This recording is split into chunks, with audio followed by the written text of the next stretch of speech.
Hey Jackson, are you going to go see Coco? Yeah. Did you know that you have a chance to win tickets to the advanced pre-screening from Coog TV? How? All you have to do is go to their Facebook page, find the Disney Coco promotional post, tag a friend, like and comment, and you have a chance to win. The only qualifications are that you have to be a UH student and you can only enter once. No way. Yeah. I'm a UH student, so I can do that? Yeah, just do it once and you're good. Awesome.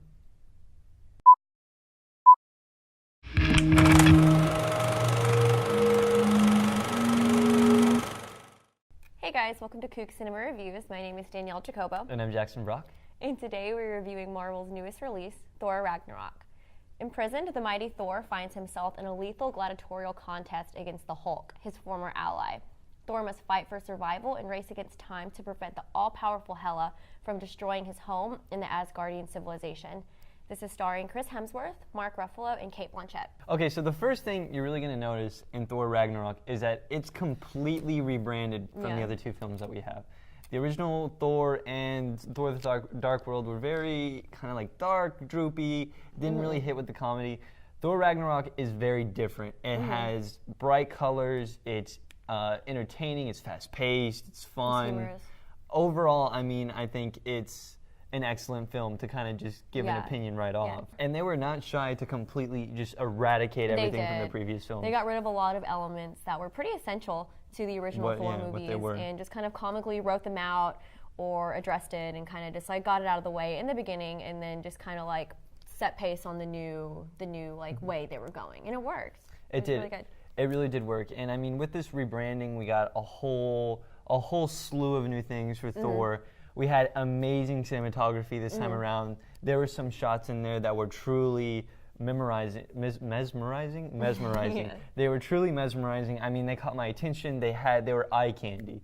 There's a certain scene with Valkyrie and Hela, and that's amazing. There's Thor at his peak, and that's amazing too. There's so many great moments that you could really see they put a lot of the budget into, and they came out very well. A lot of that cinematography was reflected in the action scenes as well. I mean, it's a superhero movie, so of course you want good fights, you want good action, and it completely delivers. It incorporates the CGI, which is, you know, hit or miss in the movie, but when they utilize it in the fight scenes, I feel like it works really, really well, and it has like that very like poppy comic book feel to it.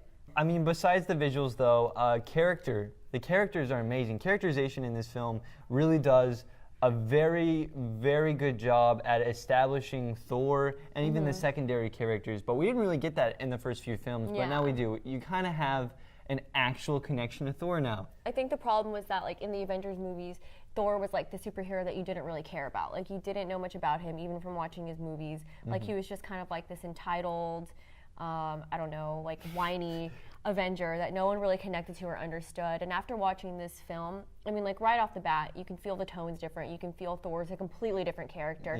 And you definitely connect to him a lot more than you imagine you would have. And the characters were amazing, from Thor to Hulk to Loki's back. He was amazing as well.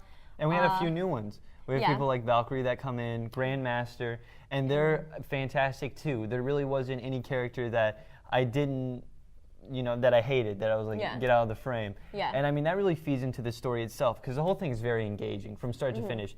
There's usually a lull in several Marvel films. I mean, it's a hard thing to kind of cure.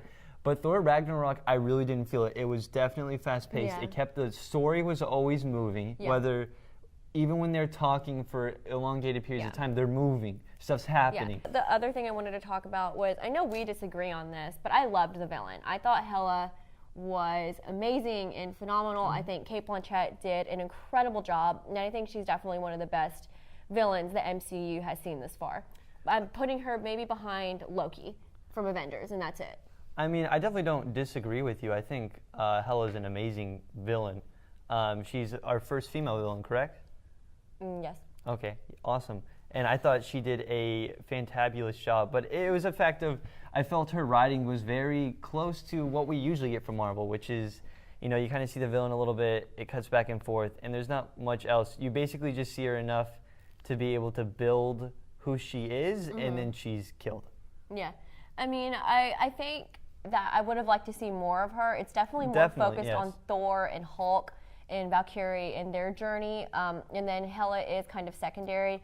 But from what you see of her, I think she's amazing and really cool and really powerful. Definitely more powerful than past Marvel villains have been. That was a great thing about this film, too, is that we were able to see the power and scope, really, of the villains and some of the heroes, too, which is something we Thor, really lack. You get to see his powers more than you ever have before. It gives us a sense of scope to where, you know, things aren't kind of coming out of nowhere. It's like, okay, we've seen her do this. We've seen her go on her tangent. Yeah. We know what we're expecting.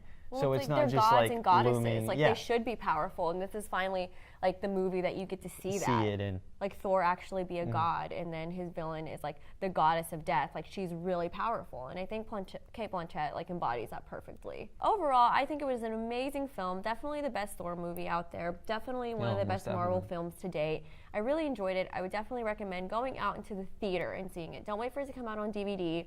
Go buy a ticket, go to IMAX if you can, because it's amazing. I think you'll definitely enjoy it. The CGI moments alone are definitely worth going and seeing on a screen that big. Yeah, the ones that work, it's worth going and seeing. Definitely. Very colorful too. Two thumbs up. Go see it. I think that's all I have to say about it. All right. Thank you so much for watching, guys. My name is Danielle Jacobo. And I'm Jackson Brock. And if you want to see more of our stuff, please follow us on Facebook, subscribe to us on YouTube, follow us on Snapchat, Instagram, all that good stuff to stay updated with Coog TV and Coog Cinema Reviews. All right, this has been it. Thank you so much, guys. Bye. Bye.